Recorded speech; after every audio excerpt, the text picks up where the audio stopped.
ಎಲ್ರಿಗೂ ನಮಸ್ಕಾರ. ಕರ್ನಾಟಕ ಸರ್ಕಾರದ ನಿರ್ದೇಶನದಂತೆ ಕರ್ನಾಟಕ ಪರೀಕ್ಷಾ ಪ್ರಾಧಿಕಾರವು ವಿವಿಧ ವೃತ್ತಿಪರ ಕೋರ್ಸುಗಳ ಪ್ರವೇಶಾತಿಗೆ ಆನ್ಲೈನ್ ಮೂಲಕ ಸೀಟು ಹಂಚಿಕೆಯನ್ನು ಮಾಡುತ್ತಿದೆ. 2023ನೇ ಸಾಲಿನ ವೈದ್ಯಕೀಯ, ದಂತವೈದ್ಯಕೀಯ, ಇಂಜಿನಿಯರಿಂಗ್, ವೆಟರ್ನರಿ, ಕೃಷಿ ವಿಜ್ಞಾನ, ನರ್ಸಿಂಗ್, ಫಾರ್ಮಸಿ ಮುಂತಾದ ಕೋರ್ಸುಗಳ ಪ್ರವೇಶಾತಿಗೆ ಆನ್ಲೈನ್ ಮೂಲಕ ಸೀಟು ಹಂಚಿಕೆಗೆ ಅಭ್ಯರ್ಥಿಗಳು ಯಾವ ರೀತಿ ಆಪ್ಷನ್ಸ್ಗಳನ್ನು ಆನ್ಲೈನ್ ಮೂಲಕ ದಾಖಲಿಸಬೇಕು ಎಂಬುದರ ಬಗ್ಗೆ ಈ ಒಂದು ವಿಡಿಯೋ ಚಿತ್ರಣವನ್ನು ನಿಮಗೆ ನೀಡಲಾಗುತ್ತಿದೆ. ಅಭ್ಯರ್ಥಿಗಳು ಮೊದಲಿಗೆ ಕರ್ನಾಟಕ ಪರೀಕ್ಷಾ ಪ್ರಾಧಿಕಾರದ ವೆಬ್ಸೈಟ್ kea.kr.nac.in ಅನ್ನು ಲಾಗಿನ್ ಮಾಡಿ ವೆಬ್ಸೈಟಿನಲ್ಲಿ ಆಪ್ಷನ್ ಎಂಟ್ರಿ ಲಿಂಕ್ ಅಂತ ತೋರಿಸಿರ್ತಾರೆ. ಆಪ್ಷನ್ ಎಂಟ್ರಿ ಲಿಂಕನ್ನು ಆಯ್ಕೆ ಮಾಡಿಕೊಂಡಲ್ಲಿ ನಿಮಗೆ ಈ ಸ್ಕ್ರೀನನ್ನು ತೋರಿಸಲಾಗುತ್ತದೆ. ಅಲ್ಲಿ ನೀವು ನೋಡಬಹುದು admission to medical, dental, engineering and other professional courses 2023 centralised allotment process option entry ಅಂತ. ಆಪ್ಷನ್ ಎಂಟ್ರಿಗೆ ಸಂಬಂಧಿಸಿದಂತೆ ಈಗ ನೀವು ನೋಡ್ತಾ ಇರ್ತಕ್ಕಂತಹದ್ದು ಮೊದಲನೆಯ ಸ್ಕ್ರೀನು. ಇಲ್ಲಿ ಮೊದಲಿಗೆ ನೀವು ನಿಮ್ಮ CET ನಂಬರನ್ನು ಎಂಟ್ರಿ ಮಾಡಬೇಕು. CET ನಂಬರ್ ಎಂಟ್ರಿ ಮಾಡಿದ ನಂತರ ಅಲ್ಲಿ ತೋರಿಸಿರ್ತಕ್ಕಂತಹ ಕ್ಯಾಪ್ಚಾವನ್ನು ದಾಖಲಿಸಬೇಕು.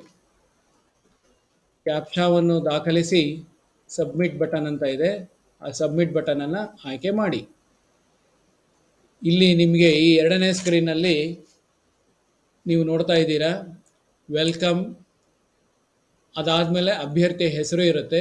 ಅಲ್ಲಿ ಟೆಸ್ಟಿಂಗ್ ಅಂತ ಏನಿದೆ ಇದು ಉದಾಹರಣೆ ಕೊಡ್ತಾ ಇರ್ತಕ್ಕಂಥದ್ದು. ಅಲ್ಲಿ ಅಭ್ಯರ್ಥಿಯ ಹೆಸರು ಬರುತ್ತೆ. ಅದಾದಮೇಲೆ ಅಭ್ಯರ್ಥಿಯ CET ನಂಬರ್ ಕೂಡ ತೋರಿಸ್ತಾರೆ. ನಂತರ ಅಭ್ಯರ್ಥಿಯು ಯಾವ ವಿಭಾಗಗಳಿಗೆ ಎಷ್ಟು ಡಿಸಿಪ್ಲಿನ್ಗಳಿಗೆ ಅರ್ಹತೆ ಪಡೆದಿದ್ದಾರೆ ಅಷ್ಟು ಡಿಸಿಪ್ಲಿನ್ಗಳ ರ್ಯಾಂಕ್ ಕೂಡ ಅಲ್ಲಿ ಡಿಸ್ಪ್ಲೇ ಆಗ್ತದೆ. ಇದಾದ ಮೇಲೆ ನೀವು ಎಡಭಾಗದಲ್ಲಿ ನೋಡಬಹುದು CET number, application number, secret key code, new password, confirm password, email ID, secret hint question, answer for secret question. ಇವೆಲ್ಲವುಗಳನ್ನು ನೀವು ಒಂದಾದ ನಂತರ ಪ್ರತಿಯೊಂದು ಫೀಲ್ಡನ್ನು ನೀವು ಎಂಟ್ರಿ ಮಾಡಬೇಕು. ಮೊದಲಿಗೆ ಅಪ್ಲಿಕೇಶನ್ ನಂಬರ್. ಅಪ್ಲಿಕೇಶನ್ ನಂಬರ್ ನಿಮಗೆ ವೆರಿಫಿಕೇಷನ್ ಸ್ಲಿಪ್ಪಲ್ಲಿ ಪ್ರಿಂಟ್ ಮಾಡಿರ್ತಾರೆ. ನೀವು ಡೌನ್ಲೋಡ್ ಮಾಡಿರ್ತಕ್ಕಂತಹ ವೆರಿಫಿಕೇಷನ್ ಸ್ಲಿಪ್ಪಲ್ಲಿ ನಿಮಗೆ ಅಪ್ಲಿಕೇಶನ್ ನಂಬರ್ ಸಿಗುತ್ತೆ. ನೀವು ಅರ್ಜಿ ನಮೂನೆಯಲ್ಲಿ ಏನು ತಗೊಂಡಿದ್ದೀರಿ ಅಪ್ಲಿಕೇಶನ್ ನಂಬರನ್ನು, ಆ ಅಪ್ಲಿಕೇಶನ್ ನಂಬರನ್ನು ಇಲ್ಲಿ ಎಂಟ್ರಿ ಮಾಡಬಾರ್ದು. ವೆರಿಫಿಕೇಷನ್ ಸ್ಲಿಪ್ಪಲ್ಲಿ ತೋರಿಸಿರ್ತಕ್ಕಂತಹ ಅಪ್ಲಿಕೇಶನ್ ನಂಬರನ್ನು ಇಲ್ಲಿ ದಾಖಲಿಸಬೇಕು. ಅದೇ ರೀತಿ secret key code. Secret key code ಸಹ ನಿಮಗೆ ವೆರಿಫಿಕೇಷನ್ ಸ್ಲಿಪ್ಪಲ್ಲಿ ತೋರಿಸಿರ್ತಾರೆ, ಪ್ರಿಂಟ್ ಮಾಡಿರ್ತಾರೆ. ಆ ಸೀಕ್ರೆಟ್ ಕೀ ಕೋಡನ್ನು ನೀವು ಅಲ್ಲಿ ಎಂಟ್ರಿ ಮಾಡಬೇಕು. ಈ ಅಪ್ಲಿಕೇಶನ್ ನಂಬರ್ ಅಥವಾ ಈ ಸೀಕ್ರೆಟ್ ಕೀ ಕೋಡ್ ಅಥವಾ ಈಗ ನೀವು ಎಂಟ್ರಿ ಮಾಡ್ತಕ್ಕಂಥ ನ್ಯೂ ಪಾಸ್ವರ್ಡ್ ಏನಿದೆ ಇದನ್ನು ಬೇರೆ ಯಾರೊಂದಿಗೂ ಕೂಡ ನೀವು ಅದನ್ನು ಶೇರ್ ಮಾಡಬೇಡಿ. ಯಾರಿಗೂ ಕೂಡ ತಿಳಿಸಬಾರದು, ಬಹಿರಂಗಪಡಿಸಬಾರದು. Application number, secret key code ಮತ್ತು ಈ ಪಾಸ್ವರ್ಡ್ ಏನಿದೆ ಇದು ಮುಂದಿನ ಎಲ್ಲ ಸೀಟು ಹಂಚಿಕೆಯ ಪ್ರಕ್ರಿಯೆಗೆ ಅತ್ಯವಶ್ಯಕವಾಗಿರುತ್ತೆ. ಸೊ ಆದ್ದರಿಂದ application number, secret key code ಮತ್ತು ಪಾಸ್ವರ್ಡನ್ನು ಬೇರೆ ಯಾರಿಗೂ ನೀವು ಶೇರ್ ಮಾಡಬೇಡಿ. ಇದಾದ ಮೇಲೆ ಆ ಇಮೇಲ್ ID ಅಂತ ಏನಿದೆ ಅಲ್ಲಿ ನಿಮ್ಮ ವ್ಯಾಲಿಡ್ ಇಮೇಲ್ IDಯನ್ನು ಎಂಟ್ರಿ ಮಾಡಿ. ನಂತರ ಸೀಕ್ರೆಟ್ ಹಿಂಟ್ ಕ್ವಶನ್ ಅಂತ ಇದೆ. ಅಲ್ಲಿ ತೋರಿಸ್ತಿರತಕ್ಕಂತಹ ಸೀಕ್ರೆಟ್ ಕ್ವಶನ್ಗಳಲ್ಲಿ ನಿಮಗೆ ಯಾವುದು ಸೂಕ್ತ ಅನಿಸುತ್ತೆ ಆ ಸೀಕ್ರೆಟ್ ಕೀ ಕ್ವಶನನ್ನು ಆಯ್ಕೆ ಮಾಡ್ಕೊಳ್ಳಿ. ಮತ್ತು ಅದಕ್ಕೆ ಸೂಕ್ತವಾದ ಉತ್ತರ ಆನ್ಸರನ್ನು ಕೂಡ ಅಲ್ಲಿ ಟೈಪ್ ಮಾಡಿ. ನೀವು ಏನು ಆನ್ಸರನ್ನು ಕೊಡ್ತೀರಿ ಅದನ್ನು ಒಂದು ಕಡೆ ಬರೆದಿಟ್ಕೊಳ್ಳಿ. ನಂತರ ಲಾಗಿನ್ ಅಂತ ಇದೆ, ಆ ಲಾಗಿನನ್ನು ನೀವು ಪ್ರೆಸ್ ಮಾಡಬೇಕು. ಸೊ ಲಾಗಿನ್ ಪ್ರೆಸ್ ಮಾಡಿದಾಗ ನಿಮಗೆ ಇಲ್ಲಿ ಮುಂದಿನ ಸ್ಕ್ರೀನ್ನಲ್ಲಿ ನಿಮಗೆ ಆಪ್ಷನ್ ಎಂಟ್ರಿ ಅಂತ ಒಂದು ಸ್ಕ್ರೀನು, ಅಲಾಟ್ಮೆಂಟ್ ಅಂತ ಮಧ್ಯಭಾಗದಲ್ಲಿ, ಕೊನೆಯದಾಗಿ ನಿಮಗೆ ಅಕೌಂಟ್ ಸೆಟ್ಟಿಂಗ್ಸ್ ಅಂತ ಇರುತ್ತೆ. ಈಗ ಮೊದಲನೇಗೆ ನಾವು ಆಪ್ಷನ್ ಎಂಟ್ರಿ ಬಗ್ಗೆ ತಿಳ್ಕೊತಾ ಇದ್ದೀವಿ. ಆಪ್ಷನ್ ಎಂಟ್ರಿಯಲ್ಲಿ ನಿಮಗೆ candidates option entry example, option worksheet, detailed option worksheet, print option report, short, detailed ಅಂತ ಇಷ್ಟು ನಿಮಗೆ ಸಬ್ ಟ್ಯಾಬ್ಸನ್ನು ಅಲ್ಲಿ ಕೊಟ್ಟಿರ್ತಾರೆ. ಸೊ ಈಗ ನೀವು ಮೊದಲಿಗೆ ಕ್ಯಾಂಡಿಡೇಟ್ ಆಪ್ಷನ್ ಎಂಟ್ರಿನ ನೀವು ಆಯ್ಕೆ ಮಾಡ್ಕೊಳ್ಳಿ. ಕ್ಯಾಂಡಿಡೇಟ್ಸ್ ಆಪ್ಷನ್ ಎಂಟ್ರಿನ ನೀವು ಆಯ್ಕೆ ಮಾಡಿಕೊಂಡು ಕ್ಯಾಂಡಿಡೇಟ್ ಆಪ್ಷನ್ ಎಂಟ್ರಿ ಅಂತ ಸೆಲೆಕ್ಟ್ ಮಾಡಿದ ನಂತರ ಅಭ್ಯರ್ಥಿಗಳಿಗೆ option entry screen, modify selected option screen, view selected option screen ಅಂತ ತೋರಿಸಲಾಗುತ್ತೆ. ಆಪ್ಷನ್ ಎಂಟ್ರಿ ಸ್ಕ್ರೀನಲ್ಲಿ ಅಭ್ಯರ್ಥಿ ಎಷ್ಟು ವಿಭಾಗಗಳಿಗೆ ಅರ್ಹತೆ ಪಡೆದಿದ್ದಾರೆ ಅಷ್ಟು ವಿಭಾಗಗಳ ಟ್ಯಾಬ್ಸನ್ನು ಅಲ್ಲಿ ಕೊಡ್ತಾರೆ. ಮೆಡಿಕಲ್, ಡೆಂಟಲ್, ಆಯುಷ್, ಯೋಗ, ನ್ಯಾಚುರೋಪತಿ, ಇಂಜಿನಿಯರಿಂಗ್, ಆರ್ಕಿಟೆಕ್ಚರ್, ಈ ಥರ ನಿಮಗೆ ಈ ಕೋರ್ಸುಗಳಲ್ಲಿ ಯಾವ ಕೋರ್ಸುಗಳು ಬೇಕು, ಮೊದಲನೆಯದಾಗಿ ನಿಮ್ಮ ಆದ್ಯತೆ ಏನು ಅನ್ನೋದನ್ನು ನೀವು ಅಲ್ಲಿ ಸೆಲೆಕ್ಟ್ ಮಾಡ್ಕೋಬೇಕು. ಉದಾಹರಣೆಗೆ 2-3 ವಿಭಾಗಗಳಲ್ಲಿ ನೀವು ರ್ಯಾಂಕ್ ಪಡೆದಿದ್ದರೆ ಮೆಡಿಕಲ್, ಇಂಜಿನಿಯರಿಂಗ್, ಆರ್ಕಿಟೆಕ್ಚರ್ ಅಥವಾ ವೆಟರ್ನರಿ ಸೈನ್ಸ್, ಇದರಲ್ಲಿ ನಿಮಗೆ ಮೊದಲು ಯಾವುದು ಬೇಕು, ಮೊದಲು ಮೆಡಿಕಲ್ ಬೇಕಾ, ಮೆಡಿಕಲನ್ನು ನೀವು ಆಯ್ಕೆ ಮಾಡ್ಕೋಬಹುದು. ಅಥವಾ ಇಂಜಿನಿಯರಿಂಗ್ ಬೇಕಾ, ನೀವು ಇಂಜಿನಿಯರಿಂಗನ್ನು ಆಯ್ಕೆ ಮಾಡ್ಕೋಬಹುದು. ಅಥವಾ ಆರ್ಕಿಟೆಕ್ಚರ್ ಬೇಕಾ, ಆರ್ಕಿಟೆಕ್ಚರನ್ನು ನೀವು ಆಯ್ಕೆ ಮಾಡ್ಕೋಬಹುದು. ಅಥವಾ ವೆಟರ್ನರಿ ಸೈನ್ಸ್ ನಿಮಗೆ ಬೇಕಾ, ವೆಟರ್ನರಿ ಸೈನ್ಸನ್ನು ನೀವು ಆಯ್ಕೆ ಮಾಡಬಹುದು. ಸೊ ಈ ಅಭ್ಯರ್ಥಿ ಫಸ್ಟು ಮೆಡಿಕಲನ್ನು ಆಯ್ಕೆ ಮಾಡ್ಕೊಂಡಿದ್ದಾರೆ ಅಂದರೆ ಸರ್ಕಾರದಿಂದ ಎಷ್ಟು ಕಾಲೇಜುಗಳು ಸೀಟ್ ಮ್ಯಾಟ್ರಿಕ್ಸ್ನಲ್ಲಿ ಇರುತ್ತೆ ಅಷ್ಟು ಕಾಲೇಜುಗಳು ಕೂಡ ಅಲ್ಲಿ ನಿಮಗೆ ತೋರಿಸ್ತಾರೆ. ನಿಮಗೆ ಯಾವ ಕಾಲೇಜು ಬೇಕು ಅನ್ನೋದನ್ನು ನೀವು ಅಲ್ಲಿ ಸೆಲೆಕ್ಟ್ ಮಾಡ್ಕೋಬೇಕು. ಅಂತಂದರೆ ಈಗ ಫಸ್ಟು ಗೌರ್ಮೆಂಟ್ ಬೇಕಾ, ಮೆಡಿಕಲಲ್ಲಿ ಪ್ರೈವೇಟ್ ಬೇಕಾ, ಅಥವಾ NRI ಬೇಕಾ, ಅಥವಾ ಅದರ್ಸ್ ಬೇಕಾ ಅನ್ನೋದನ್ನು ನೀವು ಫಸ್ಟು ತಿಳ್ಕೋಬೇಕು. ಖಾಸಗಿ ಕಾಲೇಜುಗಳಲ್ಲಿ ಏನಾಗುತ್ತೆ, ನಿಮಗೆ 4 ಥರವಾದ ಸೀಟುಗಳಿರುತ್ತೆ. MBBS government, MBBS private, MBBS NRI, MBBS others ಅಂತ. ಪ್ರತಿಯೊಂದಕ್ಕೂ ಕೂಡ ಪ್ರತ್ಯೇಕವಾದ ಶುಲ್ಕ ಇರುತ್ತೆ. ಶಕ್ತ್ಯಾನುಸಾರ ನಿಮಗೆ ಯಾವ ಶುಲ್ಕದ ಸೀಟು ಬೇಕು ಅನ್ನೋದನ್ನು ನೀವು ನೋಡಬಹುದು, ಅಂದರೆ ಆಯ್ಕೆ ಮಾಡ್ಕೋಬೇಕು. ಮೊದಲನೇದಾಗಿ ನಿಮಗೆ ಗೌರ್ಮೆಂಟ್ ಕಾಲೇಜುಗಳಲ್ಲಿ ಸೀಟು ಬೇಕು ಅಂತಂದರೆ, ಉದಾಹರಣೆ ನಿಮಗೆ ಮೊದಲ ಆದ್ಯತೆ ಬೆಂಗಳೂರು ಮೆಡಿಕಲ್ ಕಾಲೇಜ್ ಆಗಿದ್ದರೆ ಆ ಬೆಂಗಳೂರು ಮೆಡಿಕಲ್ ಕಾಲೇಜಿನ ಮುಂಭಾಗದಲ್ಲಿ ಒಂದು ಬಾಕ್ಸ್ ಕೊಟ್ಟಿದ್ದಾರೆ, ಅಲ್ಲಿ ನೀವು 1 ಅಂತ ನೀವು ಟೈಪ್ ಮಾಡಬೇಕು. ನಂತರ ಮೈಸೂರು ಮೆಡಿಕಲ್ ಕಾಲೇಜ್ ಬೇಕು ಅಂದರೆ ಆ ಮೈಸೂರು ಮೆಡಿಕಲ್ ಕಾಲೇಜಿನ ಬಾಕ್ಸ್ನಲ್ಲಿ 2 ಅಂತ ಟೈಪ್ ಮಾಡಿ. ನಂತರ Mandya institute of medical science ಇದೆ, ಅದು 3ನೇದ ಆಯ್ಕೆ ಆಗಿದ್ದರೆ ನೀವು 3 ಅಂತ ಮಾಡ್ಬೋದು. ಅಥವಾ ನಿಮಗೆ Vijayanagara institute of medical science Ballari ಇದು 3 ಬೇಕು ಅಂದರೆ ನೀವು ಅಲ್ಲಿ 3 ಅಂತ ಟೈಪ್ ಮಾಡ್ಬೋದು. ಆವಾಗ ನೀವು Mandya medical institute of science ಹತ್ರ ಹೋಗಿ ನೀವು ನೆಕ್ಸ್ಟ್ ನಂಬರ್ 4 ಅಂತ ನೀವು ಟೈಪ್ ಮಾಡ್ಬೋದು. ಹೀಗೆ ನಿಮಗೆ ಯಾವ ಕಾಲೇಜುಗಳು ಬೇಕು, ಯಾವ ಆದ್ಯತೆಯಲ್ಲಿ ಬೇಕು, ನೀವು ಅಲ್ಲಿ ಪ್ರಿಯಾರಿಟಿ ನಂಬರನ್ನು ಆ ಕಾಲೇಜಿನ ಮುಂದೆ ಇರತಕ್ಕಂಥ ಬಾಕ್ಸಲ್ಲಿ ನಮೂದಿಸ್ತಾ ಹೋಗಬೇಕು. ಯಾವ ಕ್ರಮಾಂಕದಲ್ಲಿ ಬೇಕು ಅನ್ನೋದನ್ನು ನೀವು ನೋಡ್ಕೊಳ್ಳಿ. ಆ ಕ್ರಮಾಂಕದಲ್ಲಿ ಆ ನಂಬರ್ಗಳನ್ನ ಕೊಡ್ತಾ ಹೋಗಿ. ಈಗ ನೀವು ಅಂಬೇಡ್ಕರ್ ಮೆಡಿಕಲ್ ಕಾಲೇಜಿಗೆ ಬಂದಾಗ ನಿಮಗೆ ಈಗಾಗಲೇ ಹೇಳಿದಂತೆ ಅಲ್ಲಿ 4 ಥರ ಸೀಟ್ ಇದೆ. ಈಗ ನಿಮಗೆ ಗೌರ್ಮೆಂಟ್ ಸೀಟ್ ಮಾತ್ರ ಬೇಕು ಅಂದರೆ ಗೌರ್ಮೆಂಟ್ ಸೀಟಿಗೆ ನಮೂದಿಸಿ. Next Kempegowda institute of medical science ಇದೆ, ಅಲ್ಲಿ ನಿಮಗೆ ಗೌರ್ಮೆಂಟ್ ಸೀಟ್ ಬೇಕು ಅಂದರೆ ಗೌರ್ಮೆಂಟ್ ನಮೂದಿಸಿ.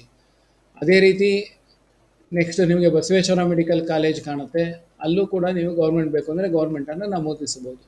ಹೀಗೆ ಒಟ್ಟು 60 ಕಾಲೇಜ್ ಇದೆ ಅಂತಂದರೆ ನೀವು 60 ಆಪ್ಷನ್ಸ್ಗಳನ್ನೂ ಕೂಡ ದಾಖಲಿಸಬಹುದು. ನಂತರ ನಿಮಗೆ ಪ್ರೈವೇಟ್ ಸೀಟುಗಳು ಬೇಕು ಅಂದರೆ ಆ ಪ್ರೈವೇಟ್ ಸೀಟುಗಳು ಏನಿದೆ ಆ ಫೀ ಸ್ಟ್ರಕ್ಚರನ್ನು ನೋಡಿ ನೀವು ನಿಮ್ಮ ಇಚ್ಛೆ ಆಯ್ಕೆಯನ್ನು ಅಲ್ಲಿ ದಾಖಲಿಸಿ. ಇದಾದ ನಂತರ ನೀವೇನು ಮಾಡಿ, ಅಲ್ಲಿ ಸೇವ್ ಆ್ಯಂಡ್ ಸಬ್ಮಿಟ್ ಬಟನ್ ಅಂತ ಇದೆ, ಆ ಸೇವ್ ಆ್ಯಂಡ್ ಸಬ್ಮಿಟ್ ಬಟನನ್ನು ಸೆಲೆಕ್ಟ್ ಮಾಡ್ಕೊಳ್ಳಿ, ಆಯ್ಕೆ ಮಾಡ್ಕೊಳ್ಳಿ.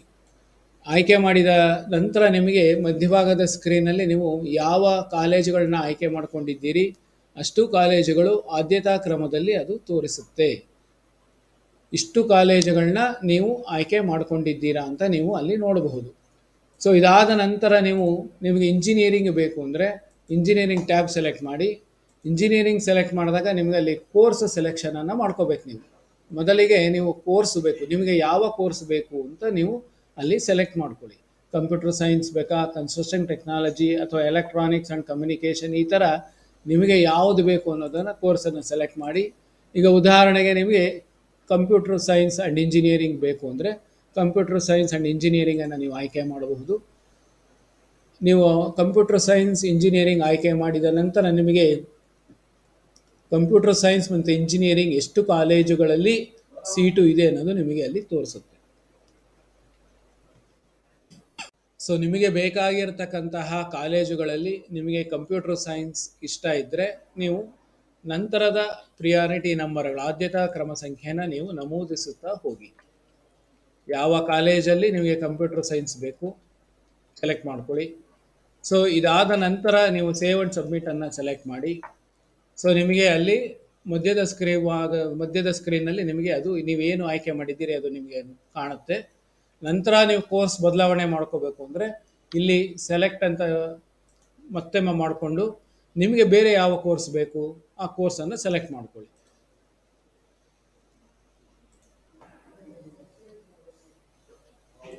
ಸೇವ್ ಅಂಡ್ ಸಬ್ಮಿಟ್ ತಗೊಳ್ಳಿ.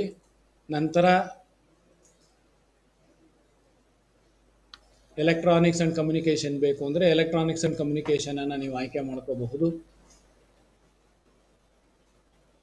ಯಾವ ಕಾಲೇಜುಗಳಲ್ಲಿ ಬೇಕು ಅನ್ನೋದನ್ನು ನೀವು ಆ ಕಾಲೇಜಿನ ಮುಂಭಾಗದಲ್ಲಿ ಇರತಕ್ಕಂಥ ಬಾಕ್ಸಲ್ಲಿ ನಮೂದಿಸುತ್ತಾ ಹೋಗಬೇಕು.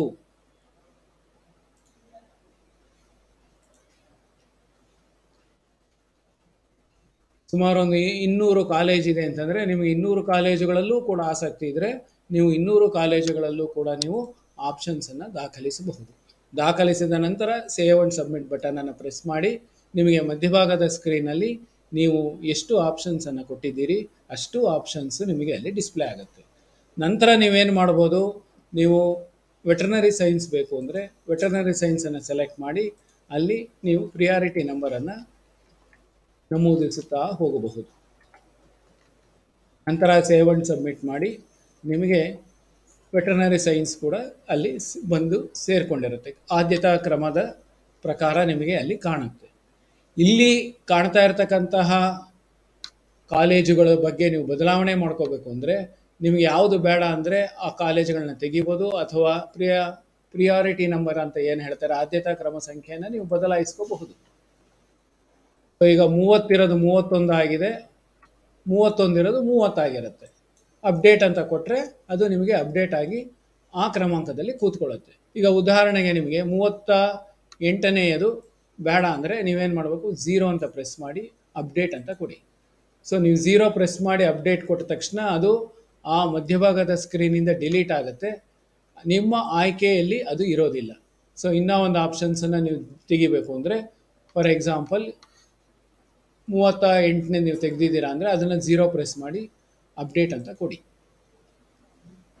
ಸೊ ಈ ರೀತಿ ನೀವು ಬದಲಾವಣೆಯನ್ನು ಕೂಡ ನೀವು ಮಾಡ್ಕೋಬಹುದು. ನಿಮಗೆ ಕೊನೆಯ ಸ್ಕ್ರೀನ್ನಲ್ಲಿ ನಿಮಗೆ ಪ್ರಿಂಟ್ ಆಪ್ಷನ್ ರಿಪೋರ್ಟ್ ಅಂತ ಕಾಣುತ್ತೆ.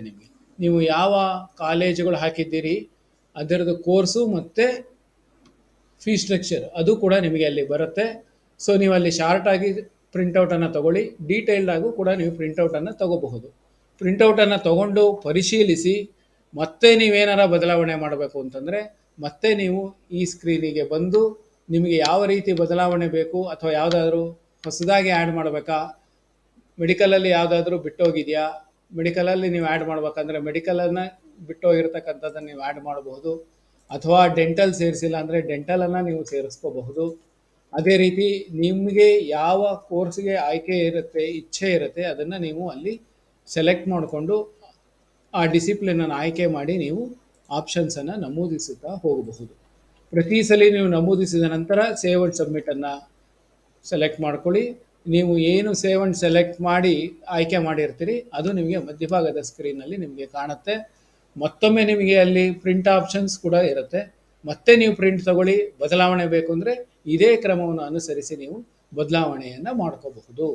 ನೀವು ಈ ಆಪ್ಷನ್ಸನ್ನು ಎಂಟ್ರಿ ಮಾಡೋದಕ್ಕಿಂತ ಮುಂಚೆ ನಿಮಗೆ ಯಾವ ಕಾಲೇಜು ಬೇಕು, ಯಾವ ಕೋರ್ಸ್ ಬೇಕು, ಯಾವ ಕ್ರಮಾಂಕದಲ್ಲಿ ಬೇಕು, ನಿಮಗೆ ಮೊದಲು ಮೆಡಿಕಲ್ ಬೇಕಾ ಅಥವಾ ಮೊದಲು ಇಂಜಿನಿಯರಿಂಗ್ ಬೇಕಾ ಅನ್ನೋದನ್ನು ನೀವು ಮೊದಲು ಡಿಸೈಡ್ ಮಾಡ್ಕೊಳ್ಳಿ. ಒಂದು ಪಟ್ಟಿ ಮಾಡ್ಕೊಳ್ಳಿ ಕಾಲೇಜಸ್, ನಿಮಗೆ ಯಾವ ಕಾಲೇಜುಗಳು ಬೇಕು ಅಂತ. ನಿಮಗೆ ಈ ಪಕ್ಕದ ರೈಟ್ ಸ್ಕ್ರೀನಲ್ಲಿ ಕಾಲೇಜುಗಳ ಲಿಸ್ಟು ಕೂಡ ಇದೆ. Medical colleges, dental, engineering, agriculture, veterinary, food science, pharmacy, ಈ ಥರ ನರ್ಸಿಂಗ್, ಪ್ರತಿಯೊಂದು ಕಾಲೇಜುಗಳು ಕೂಡ ಅಲ್ಲಿ ನಿಮಗೆ ಅಲ್ಲಿ ಡಿಸ್ಪ್ಲೇ ಆಗುತ್ತೆ. ಅದೇ ರೀತಿ ಕೋರ್ಸ್ ಕೂಡ ನಿಮಗೆ ಡಿಸ್ಪ್ಲೇ ಆಗುತ್ತೆ. ಸೊ ನಿಮಗೆ ಯಾವ ಕೋರ್ಸ್ ಬೇಕು, ಯಾವ ಕಾಲೇಜಲ್ಲಿ ಬೇಕು ಅನ್ನೋದನ್ನು ನೀವು ಆಯ್ಕೆ ಮಾಡ್ಕೋಬಹುದು.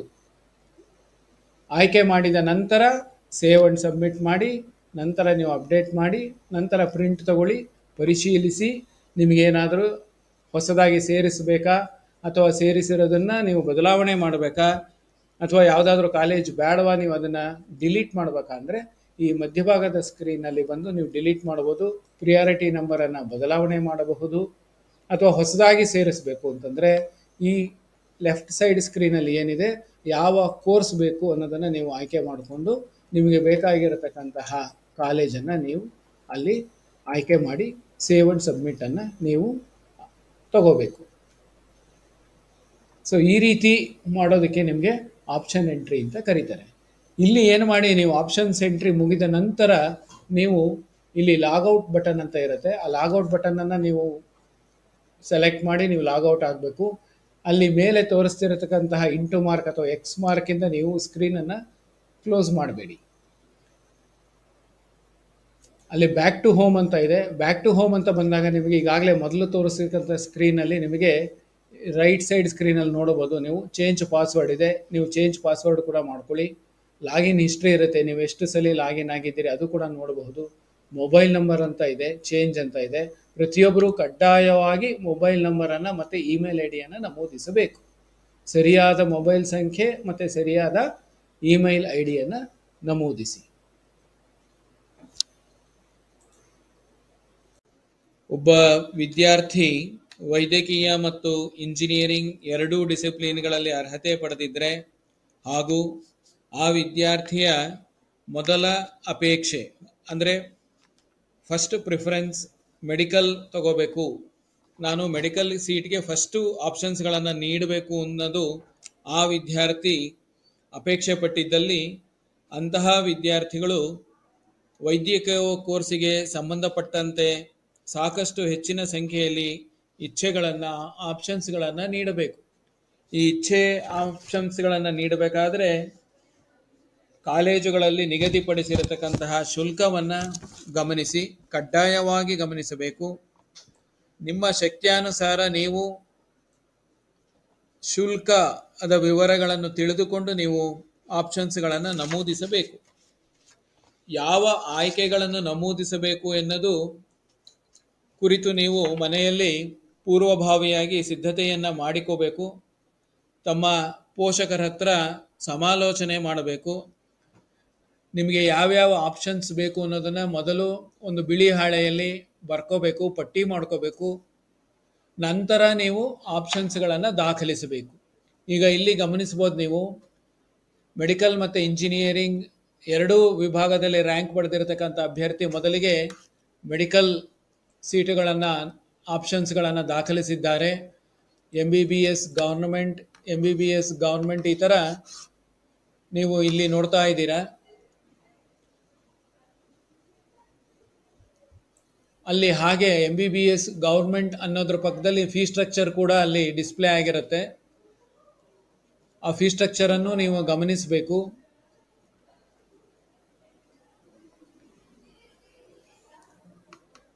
ಇಲ್ಲಿ MBBS ಪ್ರೈವೇಟ್ ಅಂತ ಇದೆ, ಇದರದ್ದು ಶುಲ್ಕ ವಿನ್ಯಾಸ ಬೇರೆ ಇದೆ, ನೀವು ಇದನ್ನು ಕೂಡ ಗಮನಿಸಬೇಕು.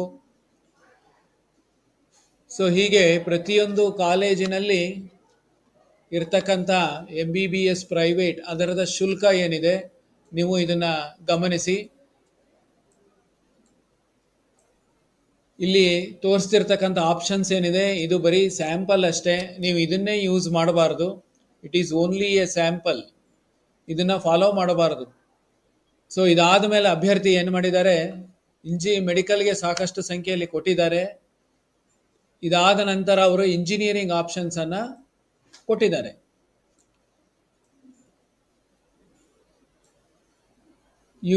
University Visvesvaraya college of engineering ಅಲ್ಲಿ ಕಂಪ್ಯೂಟರ್ ಸೈನ್ಸ್ ಹಾಕಿದ್ದಾರೆ. SKSJT computer science. ಸೊ ಈ ರೀತಿ ಆಪ್ಷನ್ಸ್ಗಳನ್ನು ಅವರು ವೈದ್ಯಕೀಯ ನಂತರ ಕೊಟ್ಟಿದ್ದಾರೆ. ಸೊ ಇದು ಒಂದು ತರಹದ ಆಪ್ಷನ್ಸನ್ನು ಎಂಟ್ರಿ ಮಾಡ್ತಕ್ಕಂಥ ಒಂದು ಮೆಥಡ್. ನೀವು ಇದೇ ಕ್ರಮದಲ್ಲಿ ಮಾಡಬೇಕು, ಹೀಗೆ ಮಾಡಬೇಕು ಅನ್ನೋದು ಅಲ್ಲ. ಯಾವ ಮೆಡಿಕಲ್ ಆದಮೇಲೆ ನೀವು ಇಂಜಿನಿಯರಿಂಗನ್ನು ಕೂಡ ಆಪ್ಷನ್ಸ್ಗಳನ್ನು ದಾಖಲಿಸಬಹುದು ಎಂಬುದಕ್ಕೆ ನಿಮಗೆ ಈ ಒಂದು ಉದಾಹರಣೆಯನ್ನು ಇಲ್ಲಿ ಕೊಡ್ತಾ ಇದ್ದಾರೆ.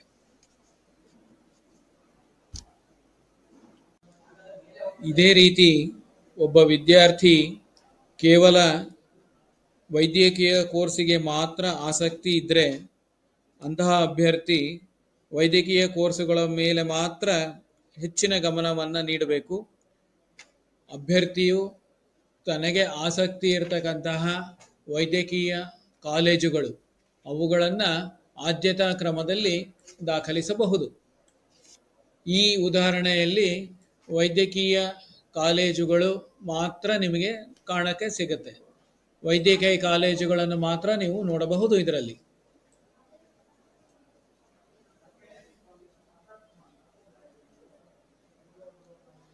ಒಟ್ಟು 60 ವೈದ್ಯಕೀಯ ಕಾಲೇಜ್ ಇದೆ ಅಂತ ಅಂದುಕೊಂಡ್ರೆ ನಿಮಗೆ ಒಟ್ಟು 60 ಆಪ್ಷನ್ಸ್ಗಳನ್ನು ನೀವು ಇಲ್ಲಿ ಗಮನಿಸಬಹುದು. ಹಾಗೆ ಆ ಪ್ರತಿ ಕಾಲೇಜಿನಲ್ಲಿ ಏನು ಶುಲ್ಕ ಇದೆ ಅದು ಕೂಡ ನಿಮಗೆ ಅಲ್ಲಿ ಕಾಣ್ತಾ ಇದೆ. ಸೊ ಈ ಉದಾಹರಣೆಯಲ್ಲಿ MBBS ಪ್ರೈವೇಟ್ ಶುಲ್ಕದ ಸೀಟುಗಳನ್ನು ಇಲ್ಲಿ ದಾಖಲಿಸಿರುವುದಿಲ್ಲ. ಅಭ್ಯರ್ಥಿಯ ಶಕ್ತಿಯಾನುಸಾರ ಇಚ್ಛೆ ಅಥವಾ ಆಪ್ಷನ್ಸ್ಗಳನ್ನು ದಾಖಲಿಸಬಹುದು. ಈಗ ನಿಮಗೆ ಇನ್ನೊಂದು ಉದಾಹರಣೆಯ ಆಪ್ಷನ್ಸ್ ಎಂಟ್ರಿಯನ್ನು ನಿಮಗೆ ತೋರಿಸ್ತಾ ಇದ್ದೇವೆ. ಇಲ್ಲಿ ಈ ಅಭ್ಯರ್ಥಿ ಇಂಜಿನಿಯರಿಂಗ್ನಲ್ಲಿ ಆಸಕ್ತಿ ಹೊಂದಿದ್ದು ಕೇವಲ ಇಂಜಿನಿಯರಿಂಗ್ ಸೀಟುಗಳಿಗೆ ಮಾತ್ರ ಆಪ್ಷನ್ಸ್ಗಳನ್ನು ನೀಡಿರುತ್ತಾರೆ. ಸೊ ಅಭ್ಯರ್ಥಿ ಬೇರೆ ಬೇರೆ ವಿಭಾಗಗಳಲ್ಲಿ ರ್ಯಾಂಕ್ ಪಡೆದಿದ್ದರೂ ಸಹ ಆ ಅಭ್ಯರ್ಥಿಗೆ ಇಂಜಿನಿಯರಿಂಗ್ ಮಾತ್ರ ಬೇಕಿದೆ, ಬೇರೆ ಯಾವುದೇ ವಿಭಾಗಗಳಲ್ಲಿ ಆತನಿಗೆ ಆಸಕ್ತಿ ಇರೋದಿಲ್ಲ. ಸೊ ಅಂತಹ ಅಭ್ಯರ್ಥಿಗಳು ಆದ್ಯತಾ ಕ್ರಮದಲ್ಲಿ ಅವರಿಗೆ ಬೇಕಾಗಿರತಕ್ಕಂತಹ ಕೋರ್ಸು ಮತ್ತು ಕಾಲೇಜ್ ಇವುಗಳ ಕ್ರಮಾಂಕದಲ್ಲಿ ಆಪ್ಷನ್ಸ್ಗಳನ್ನು ನೀಡಿದ್ದಾರೆ.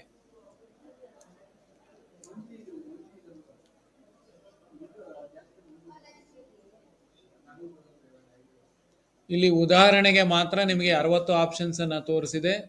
ಅಭ್ಯರ್ಥಿಗಳು ತಮಗೆ ಇಷ್ಟ ಇರತಕ್ಕಂತಹ ಕೋರ್ಸುಗಳು ಮತ್ತು ಕಾಲೇಜುಗಳು ಎಷ್ಟು ಅಗತ್ಯ ಇದೆ ಅಷ್ಟೂ ಕೂಡ ಇಲ್ಲಿ ದಾಖಲಿಸಬಹುದು. ಸುಮಾರು ಒಂದು 100 ಕಾಲೇಜ್ ಇದೆ ಅಂದ್ಕೊಂಡ್ರೆ ಆ 100 ಕಾಲೇಜುಗಳಲ್ಲಿ ಆಸಕ್ತಿ ಇರತಕ್ಕಂತಹ ಎಲ್ಲ ಕೋರ್ಸುಗಳಿಗೂ ಸಹ ನೀವು ಪ್ರಿಯಾರಿಟೈಸ್ ಮಾಡಿ ನೀವು ಆಪ್ಷನ್ಸನ್ನು ದಾಖಲಿಸಬಹುದು. ಅಲ್ಲಿ ಲಭ್ಯವಿರುವ ಕೋರ್ಸುಗಳು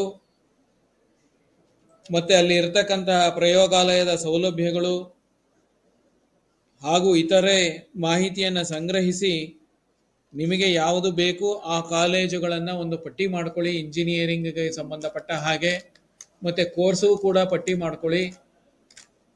ನಿಮಗೆ ಯಾವ ಕ್ರಮದಲ್ಲಿ ಬೇಕು ಅನ್ನೋದನ್ನು ನೀವು ಅಲ್ಲಿ ಒಂದು ಬಿಳಿ ಹಾಳೆಯಲ್ಲಿ ಬರ್ಕೊಳ್ಳಿ. ನಂತರ ನೀವು ನಿಮ್ಮ ಯೂಸರ್ ಐಡಿಯನ್ನು ಲಾಗಿನ್ ಮಾಡಿ ನೀವು ಆಪ್ಷನ್ಸನ್ನು ದಾಖಲಿಸಿ. ಇಲ್ಲಿ ತೋರಿಸ್ತಾ ಇರತಕ್ಕಂತಹ ಆಪ್ಷನ್ಸ್ ಏನಿದೆ ಇದು ಬರೀ ನಿಮಗೆ ಒಂದು ಮಾದರಿ ಅಷ್ಟೇ, ಸ್ಯಾಂಪಲ್ ಅಷ್ಟೇ, ಉದಾಹರಣೆ. ನೀವು ಇದೇ ಕ್ರಮದಲ್ಲಿ ದಾಖಲಿಸಬಾರದು.